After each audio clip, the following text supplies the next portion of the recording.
Ingeniero Tapia, gusto saludarlo, gracias por estar con nosotros esta mañana. Gracias a ti por la invitación. No, muchísimas gracias. Comencemos hoy día un artículo interesante suyo, como todos los lunes, en el diario La Primera, que busca graficar todo este proceso que se generó en nuestro país, poniendo como punto de referencia las elecciones de 1980. Y en Ayacucho. Ajá. Efectivamente, eso tal vez condense para nuestros oyentes y sobre todo para los más jóvenes lo que significó todo ese periodo y lo difícil, lo duro que era, por supuesto, en ese momento, contradecir estas agrupaciones fundamentalistas como Sendero Luminoso, que después nos hicieron el daño que ya todos conocemos. ¿Qué pasó? ¿Cómo fue?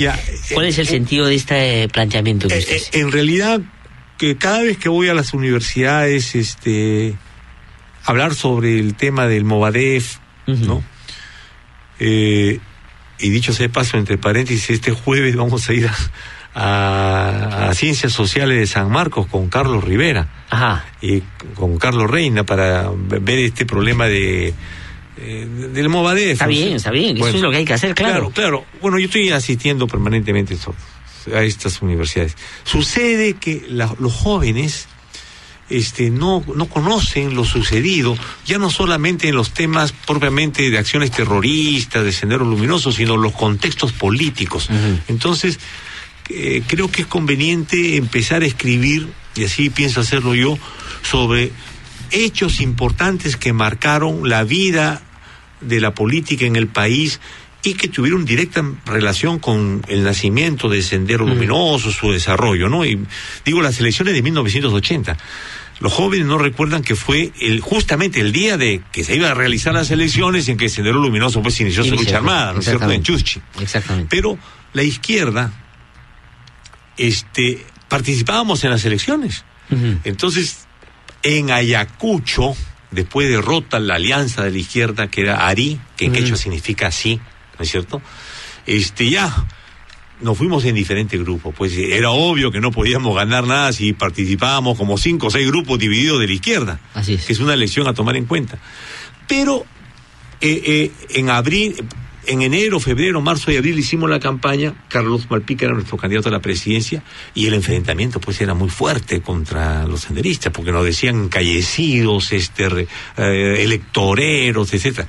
Pero de verdad no teníamos idea nosotros de lo que se venía, ¿no? Entonces nosotros también los acusábamos de ser infantiles. No sabían a quién se estaban enfrentando. Claro, no, sería mentira de nuestra parte pensar eso, sino le decíamos a los infantiles de la izquierda que no quieren participar en las elecciones, ¿no es cierto? Ajá. Pero después, cuando vimos ya cómo se desenvolvían las acciones armadas y particularmente el cambio de dirigentes en las comunidades por gente ligada a lo que era Sendero Luminoso, ya la situación se puso imposible de estar ahí. Hubieron gentes de izquierda que permanecieron en Ayacucho, entre ellas Isabel Coral, que formaron la Federación de Trabajadores de Ayacucho, y que también quisieron dar la pelea. Jaime Urrutia fue detenido, siendo teniente alcalde, y Asparrin, que era el alcalde, después lo mató Sendero. Sí, entonces, pues, ahí sí el problema era de vida o muerte. O sea, decir, voy a ser candidato, era jugársela a lo dado, si tú sobrevivías o no. Y creo que esa parte no ha sido lo suficientemente reconocida por la historia del rol que jugó la izquierda, que participamos en las elecciones y que por lo tanto rompíamos pues la estrategia senderista, ¿no? Claro, porque lo que han venido argumentando quienes en realidad poco hicieron para evitar que Sendero avanzara y poco hacen ahora, más allá de la demagogia que expresan de vez en cuando a través del rechazo a Movadef, diciendo que la izquierda más bien favoreció a Sendero, que fue muy tibia con Sendero, que permitió que Sendero avanzara, que fueron como los tontos útiles de Sendero, y que, digamos, bajo esta lógica de era una facción de la izquierda, fueron muy contemplativos con su accionar. Eso tiene un parte de verdad. En las épocas anteriores, cuando la izquierda tenía un discurso que terminaba diciendo, y al final de cuentas, si ganamos las elecciones, nos van a dar el golpe como le dieron el golpe pues a Allende. Por lo tanto, hay que prepararse, porque si ganamos las elecciones, la derecha, el imperialismo, ¿no es cierto? Lo que va a hacer es impedir que lleguemos al poder vía electoral, y hay que prepararse como en el caso de Allende. O sea, había un discurso que era contemplativo con el uso de la violencia revolucionaria, pero ya para las asambleas constituyentes del 78 y después las elecciones de 1980, la cosa estaba clara. A pesar que alguien podía decir, ¿no? Yo me acuerdo que Horacio Ceballos en su campaña dijo el poder nace del fusil y cosas así, pero César Barrera, que llegó a ser vicepresidente de la Cámara de Diputados en alianza con el PPC, o sea, ya era un camino que claramente decir vía la democracia es que vamos nosotros a corregir los defectos que tiene la democracia y hacerla una democracia para todos, no solamente para los ricos y poderosos. Pero la izquierda luchó. Yo me acuerdo que en Vinchos, en Bichongo, en Guaguapuquio, muchos regidores que eran de la UDP, que se salieron, que salieron elegidos, cuando llegaban los senderistas eran los primeros que pagaban el pato, ¿no? Bueno, hay Cuando digo pato no me quiero referir a otra cosa, ¿no? Ya. Bueno, claro, mucha gente de izquierda terminó asesinada por Sendero Luminoso, pero justamente por la Magdalena Moyano pertenecía, como se llama, al MAS, sí, pues. Izquierda Cristiana, Pascuala Rosada, en fin, ¿no? Ahora, pero ¿por qué cree usted, ingeniero Tapia, que eso que usted nos está contando esta mañana no ha sido del todo difundido, o la gente no lo conoce en todo caso? Porque ha habido, primero porque ha habido estas dos momentos, llamémosle así, ¿no? Que la izquierda tenía un discurso también a favor de la lucha armada, pero pensando con el ejemplo de Chile. No se olviden que en Chile Salvador Allende gana las elecciones en 1970. Y en 1973 del golpe de Pinochet. Entonces la experiencia decía, hay que prepararse para que en el caso de que ganemos las elecciones nos van a querer dar un golpe, igual que en Chile, y por lo tanto hay que tener grupos de autodefensa armada, en fin, que se hicieron, pero justamente se hicieron contra Sendero. El PUN, en Puno, fue bien importante la lucha que hizo contra Sendero, ¿no? Para evitar el despliegue de Sendero. Cosa que lograron conseguir, ¿no? Porque el sur andino fue el menos penetrado por Sendero Luminoso. Pero lógicamente, igual que Cajamarca. Igual que Cajamarca. Por la ronda campesina. O sea, la organización comunal. La organización comunal fue clave. ¿Sabe qué? Nosotros formamos en el BRAE, en esa época, lo que se llamaba la FECABRA, la Federación de Campesinos del Valle del Río Apurímac, ¿no? Todavía no se decía N, ¿no? Pero ahí se favorecieron la formación de cooperativas como cafetaleras, Quinacho, la del Río Apurímac, etcétera. Y todo eso Sendero lo destruyó. Pero de ahí salieron los comités de autodefensa, pues. Sí, pues. Que fueron centrales para la derrota de Sendero. O sea, en realidad creo que hay demasiada opacidad en la izquierda en no reivindicar, al contrario, el rol importante que jugó, reconociendo pues los otros factores, lógicamente, la lucha campesina, las Fuerzas Armadas, la de Ircote particularmente, ¿no? Sí. Pero en cambio la derecha más bruta y achorada lo que ha querido decir son lo mismo, ¿no es cierto? Sí, pues, no, pero digamos, inclusive en las expresiones que hay hoy de lo que evidentemente es Sendero Luminoso y es el Movadef, son, le guste o no le guste, a determinados sectores políticos o de medios de comunicación, son los grupos de izquierda los que están contrariando que avance justamente eso. Pero digamos, cuando tú dices, el otro día conversaron unos chicos aquí de la San Marcos, y alguien llamó y decía, pero esa gente de Patria Roja, está bien, que Patria Roja esté ahí, que le esté discutiendo. Eso es lo que hay que hacer desde los partidos políticos. Claro, y hay que aplaudir, ¿cómo se llama?, que en algo hemos contribuido a que se movilice pues los estudiantes universitarios. Te he dicho lo del jueves, en la reunión que tenemos en San Marcos, vamos a continuar en en otras universidades, y la movilización social. ¿Por qué? Porque se requiere aislar a los grupos fundamentalistas que siguen el pensamiento Gonzalo y rescatar para las filas de la democracia a decenas de miles de jóvenes que han sido engañados, engatusados por el Movadef, que no saben la historia del país. Y por eso hay que ponerle atajo. Hay que combatir ideológica y políticamente. Y si hay terroristas, como se dice, pues que lo metan preso.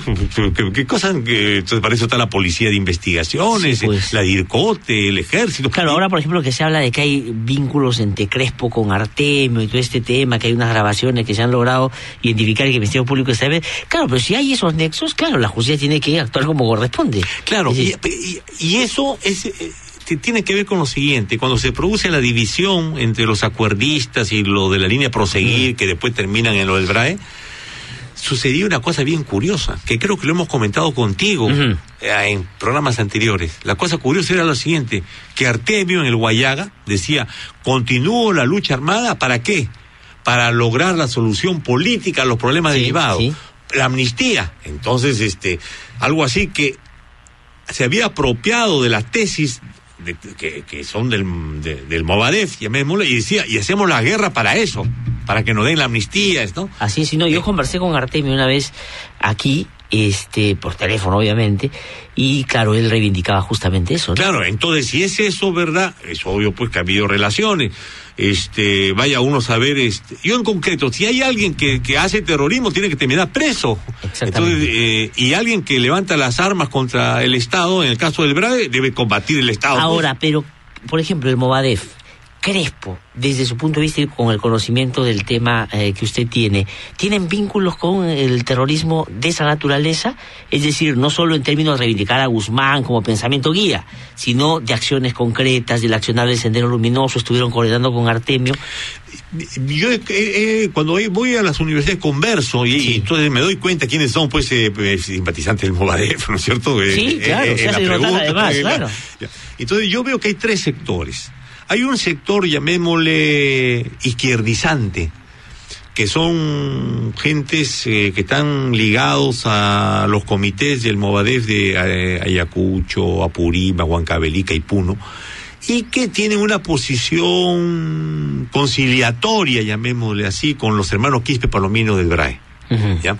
Entonces, que no le dan tanta importancia al tema del pensamiento Gonzalo, sino dicen la lucha armada pues la están haciendo los Quispe Palominos, ¿no es cierto? Y los Quispe Palominos intentan enamorarlos, llamémoslo así. Si no los dejan formar partido político, si no quieren que dirijan, véngase para acá. Ya. Hay otro sector que es un sector, llamémosle, derechizante, que está particularmente en el norte del país, ¿no? Piura, Chiclayo. Ese sector, en realidad, lo único que quieren es ser regidores o alcaldes de distritos, de pequeños centros poblados de la sierra, ¿no es cierto? Entonces, ahí, además, ellos se están inscribiendo ya, pero... Es como la gente del MRTA que está entre Tarapoto y Urimagua. Hace una vez recorrí eso por trabajo, y uno es el teniente gobernador, el otro es el teniente alcalde, claro, todos están ahí. Pero si tienen pollerías, claro. Tienen que, además, fue una medida en que se llegó a un acuerdo para la rendición con los militares, y que fue productivo, ¿no es cierto? Bueno, pero entonces, eso está en el norte. Ese sector en el norte, y que en realidad te están inscribiéndose, si ya no es como Movadef, se van a inscribir como no sé, a ver, bueno, un frente regional, Catacao Verde, y Azul, cualquier cosa, ¿no es cierto? O Trementina Azul, pero van a participar en elecciones porque verdaderamente ellos firmaron por el Movadef porque le dijeron que se iban a inscribir como partido político. O sea, su intención era seguir hacer política. Claro. Ya. Y el otro sector... el sector es el sector, llamémoslo, de cupular, ligado pues a Sendero Luminoso, que recibe las consignas de Abimel Guzmán, de la cárcel. Están no solamente los dirigentes que aparecen públicamente acá en Lima, sino también en provincias, ¿no? Y que ellos sí están diciendo, no hacemos la lucha armada porque no hay condiciones, pero llegará el momento que cuando hayan condiciones volveremos a hacer lucha armada, y muy bien, por lo tanto, que el Estado no les haya permitido inscribirse como partido político. Ahora, pero el trato desde la democracia, desde la institucionalidad democrática, ¿debe ser igual para los tres sectores o no? No. Primero, yo creo que sería muy peligroso que, imagínense, que se le regalara a los Quispe Palomino una estructura, aunque sea pequeña, en Ayacucho, Huancavelica, Apurímac y Puno, porque ya no sería BRAEM, sino sería Brahma-pum. Sí, pues. Entonces, es una tontería dejar eso, ¿no es cierto? En el caso... Pero hay una intervención que es menos política más que policial. Pero no, creo que habría que combinar las dos cosas, ¿no es cierto? Yo creo que la historia demuestra que cuando hay grupos subversivos, terroristas, que dejan las armas, no se olvides que lo de los acuerdistas hace 19 años que no hacen acciones armadas, no asaltan comisarías, no embocan a militares, no ponen coche bomba, o sea, 19 años. Pero siguen manteniendo una ideología, ¿no es cierto?, que no es compatible con la democracia. Por eso digo, está muy bien que no sean partido político. Y ahí, por ejemplo, la vez pasada que tanto se difundió esto de lo de Salomón Lerner Guitis, de darles una oportunidad, ¿era en ese sentido que lo planteaba? Es decir, así como están, que entren. Es que no, pero él ponía condiciones. Yo creo que hay 3 condiciones que son claves, ¿no? Primero, es preferible que estén así, que estén poniendo coche bomba y matando policía por la espalda, ¿no es cierto? O a gente como Marilena Moyano. Pero hay 3 condiciones que son básicas. La primera condición es la del pensamiento Gonzalo. Porque, según la Comisión de la Verdad, el senderismo era una ideología organizada para la destrucción y la muerte. Entonces, si se mantiene esa ideología, se está esperando pues que vengan nuevas condiciones y llegará el momento en que se den las particularidades para reiniciar la lucha armada. Cosa que yo veo muy difícil. ¿Por qué? Porque he leído en un documento que de acá a unos años China va a ser la primera potencia económica del mundo, y de acá a 30 años China y la India van a producir la mitad del Producto Bruto Interno Mundial. O sea, tendrían que levantarse contra los chinos y los hindúes, ¿no es cierto? Entonces es una cosa ya acá medio de locos. Entonces tienen que renunciar al pensamiento Gonzalo. En segundo lugar, ser autocríticos. En sus documentos internos señalan de que ellos le llaman gesta de 1980 a 1992, o sea, la lucha armada, es la más grande transformación política y social de toda la historia del Perú, no solamente en la época republicana, sino que más importante que el levantamiento de Tupac Amaru. Esta tontería tiene que ser, ¿cómo se llama? Autocriticada, decir, nos equivocamos, ¿no es cierto? Ya. Y en tercer lugar, no pueden seguir diciendo, bueno, no hacemos lucha armada ahora, pero ¿y si llegan las condiciones? De repente haremos la lucha armada un poquito más viejito, ¿no es cierto? Ahora, y lo que dice Alan García de proscribir a Movadef, es decir... Ese es hacer el favor, ¿sí? Es hacer el favor. Alan García, hace poco leí, ahora el sábado en Somos, las alabanzas que daba Alan García en 1988 en el Congreso, en el 7º Congreso de la Juventud en Ayacucho. Quisiera que tengan los militantes. Merecen mi admiración. Eso cayó como un chorro de agua helada a los militares que estaban combatiendo a Sendero Luminoso, que el presidente de la República, jefe supremo de las Fuerzas Armadas, decía, tienen mi particular admiración a los senderistas. Entonces, y ahora se pasa a una posición... Ahora, si hubiera ley de bueno, era presidente, no podía, pero si no hubiese sido presidente y hubiera dicho eso, y hubiera ley de negacionismo, estaría preso. Pero lógicamente que estaría preso, claro. porque ahí no había ninguna duda que estaba en una clara alabanza. Claro. Ahora, la propia ley del negacionismo, yo la he calificado también en este programa, creo, es una ley, ¿cómo se llama? Que lo único que va a hacer complicar todo. ¿Por qué? Porque, ¿cómo se llama? Es una ley inútil, ¿no? Aquel que cree en el pensamiento Gonzalo, ¿qué le vamos a quitar del pensamiento Gonzalo como un sacacorcho lo que piensa? Tiene que haber una lucha ideológica, ¿no es cierto? Además es también peligrosa con el tema de la libertad de expresión, los medios de comunicación, etcétera. Y es torpe, ¿por qué? Porque para la juventud los presentan entonces como algo que tiene cierto caché, porque está escondido, ¿no es cierto? Se dicen, por algo impiden que hablen. Uh-huh. En cambio nosotros debemos decir, al contrario, que hablen. ¿Por qué su discurso va a convencer a los jóvenes y el discurso de los demócratas no vamos a convencer a los jóvenes? El problema es que nadie quiere hacer el trabajo, pues. Los ociosos que no quieren hacer ese trabajo Dicen, bueno, que lo metan presos, que el ejército los agarre, ¿no es cierto? Imagínense, van a ir a rellenar las cárceles, ¿cómo se llama? Con juicios, tendría que haber juicios, ¿no es cierto? Y le van a dar tribuna para los juicios, va a tener repercusión internacional. Es casi hacerle el juego lo que ellos quieren. Porque inclusive ahora se dice que el presidente va a estar fuera, le están preparando un recibimiento en Argentina, la gente del Movadef va a salir a hacer sus, seguramente decir las cosas que andan diciendo, ¿no? Es decir, claro, ellos sienten que es un buen momento para ellos. Pero claro, de exposición, de propaganda. Claro.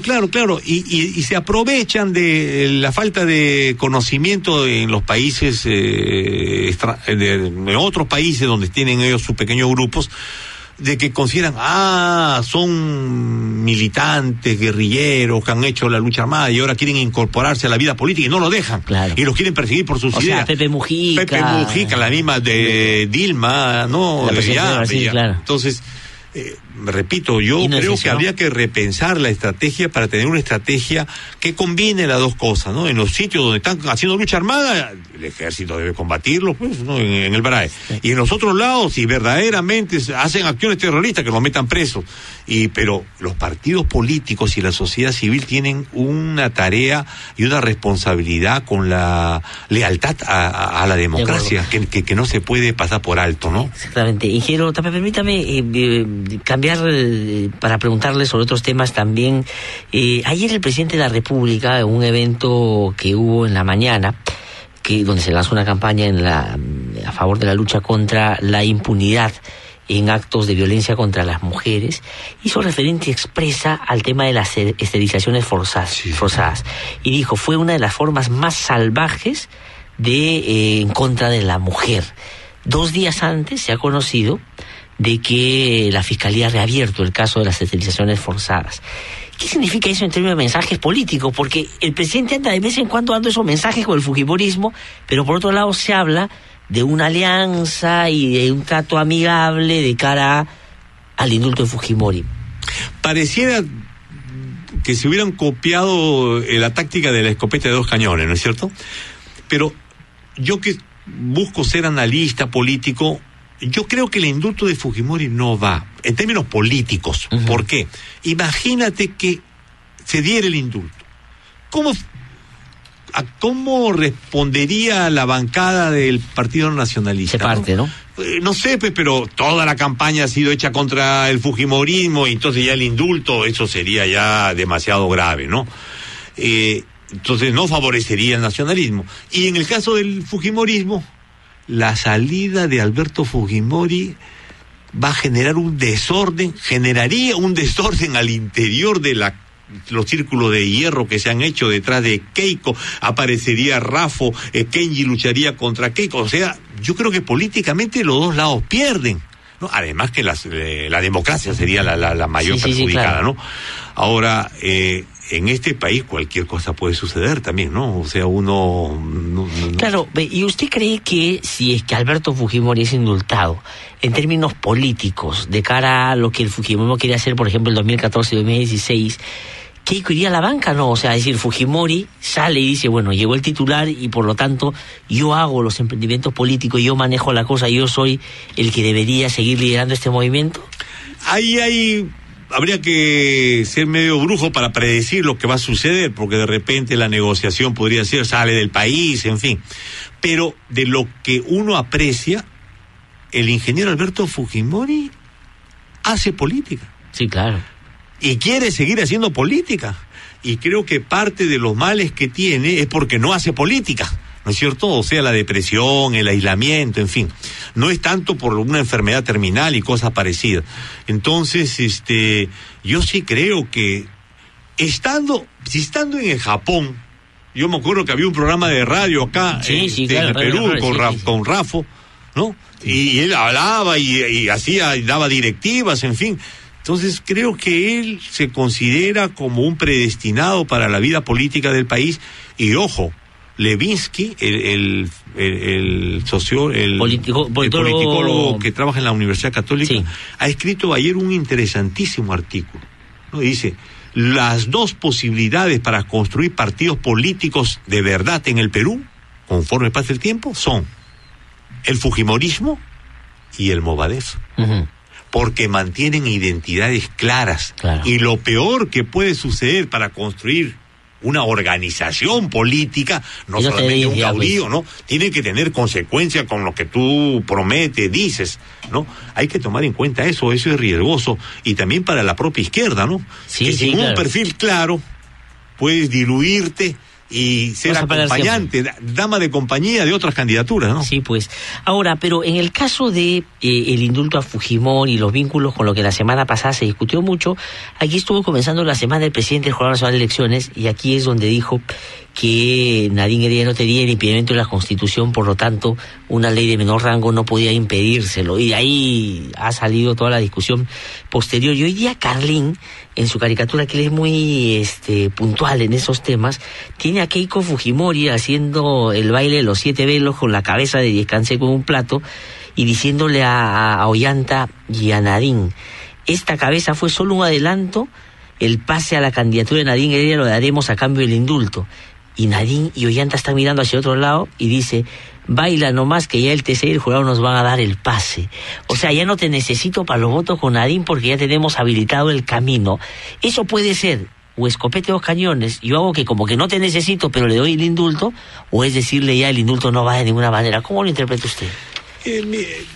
Primero hay que reconocer definitivamente que se ha generado una nueva institucionalidad en la presidencia de la República. Es una pareja presidencial la que gobierna, ¿no? Ya está fuera de toda duda, es una pareja presidencial. En segundo lugar, también hay que reconocer que Nadine Heredia es una joven mujer que ha sabido aprovechar las oportunidades que se les dio bien. Es una política y por lo tanto tiene todo el derecho para ser presidente de la República, ¿no? Creo que ser la continuación de el presidente Ollanta Humala sería un error, ¿no? Porque primero falta mucho tiempo para saber cómo va a terminar el gobierno de Ollanta Humala, pero además ella es muy joven, entonces tiene techo para después de otro periodo, de repente para el segundo centenario, el bicentenario, ser la presidenta de la República, primera mujer, ¿no? Pero creo que hay muchos intereses que están en juego. O sea, la política en nuestro país está sujeta a intereses de poderes fácticos, poderes económicos, poderes de todo tipo, ¿no?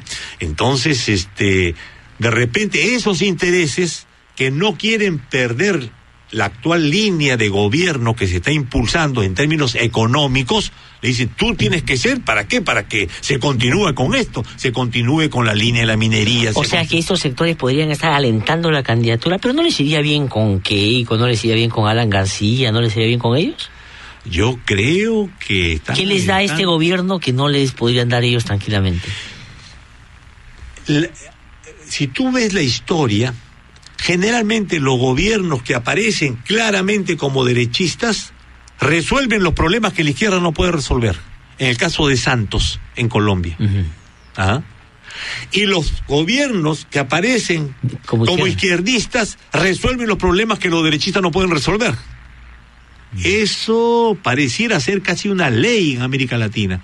Y por lo tanto, la imagen de Nadine es una imagen mucho más potable que la de Keiko Fujimori para intentar resolver una serie de problemas que para Keiko Fujimori sería difícil de resolver. Entonces, justamente a favor de los grandes poderes fácticos y los desintereses económicos del país, ¿no? Sí, pues podrías tener a alguien que entra como por la izquierda, se comporta de una manera distinta y por lo tanto el argumento de esa clase empresarial que siempre ha manejado las cosas es decir, bueno, ahí estamos como compatibilizando las cosas. Es claro. Estamos buscando... Fíjate, ¿quién llegó al acuerdo con el Farabundo Martí en El Salvador? Un gobierno cristiano, un gobierno de derecha. Sí, pues. Ahora, dos últimas preguntitas cortitas. Ayer se ha conocido un audio de Aurelio Pastor, que le está ofreciendo a la alcaldesa de Tocache una serie de arreglos para que ella pueda... la situación ya se resolvió a favor de la alcaldesa, pero en su momento para que pudiera regresar como alcaldesa, diciendo: yo tengo amigos en el jurado, yo tengo influencia, pues a mí me conocen, a mí me escuchan, a mí me hacen caso. ¿Eso le parece, como él ha dicho, un asunto como cotidiano de un abogado que se expresa coloquialmente así con una persona que, violando una conversación, difunde esto? ¿O le parece que es un accionar de un sector vinculado a la APRA que así parece que ha venido actuando? Yo sí creo que hay una relación de hace bastante tiempo atrás entre la APRA y la estructura del Poder Judicial, ¿no? Ahora, la manera como vergonzosamente, porque yo he escuchado los audios, ¿no? Se aprecia, es que políticos de renombre o que han estado en el poder utilizan esas relaciones de poder para obtener objetivos y privilegios personales, ¿no es cierto? O sea que en el Perú la ley está sujeta a la acción de los políticos y de los poderes fácticos y de los poderes económicos. Entonces, una democracia así es una democracia muy débil, porque no hay peor cosa para destruir la democracia que la corrupción, ¿no? Sí, pues. ¿Y este es un acto de corrupción? Yo sí creo. ¿Sí? O no, supongo que se lo investigarán, claro. Pero de haber escuchado los audios, ¿cuánto le vas a pagar? ¿Te vas a pagar después? No te preocupes, yo te voy a ayudar. Sí. Eso no es una conversación, llamémosle, de respeto institucional, ¿no? Y la última, ¿no se le está pasando la mano al gobierno con Antauro Humala? Es decir, al margen de que cometió delitos graves, al margen de que es un irresponsable, ha cometido una serie de desórdenes al propio sistema disciplinario del INPE, esto de la base naval, de sacarlo, de regresarlo, de ponerlo ahí, ¿no es como que ya exagerando un poco la nota? Yo creo que sí, y creo que se está manoseando demasiado, como se llama, el uso del INPE para decir, el Poder Judicial puede decir tal cosa, entonces hacemos la finta, lo llevamos 2 horas y después lo traemos, ¿no es cierto? ¿Por qué? Porque podemos, ¿no?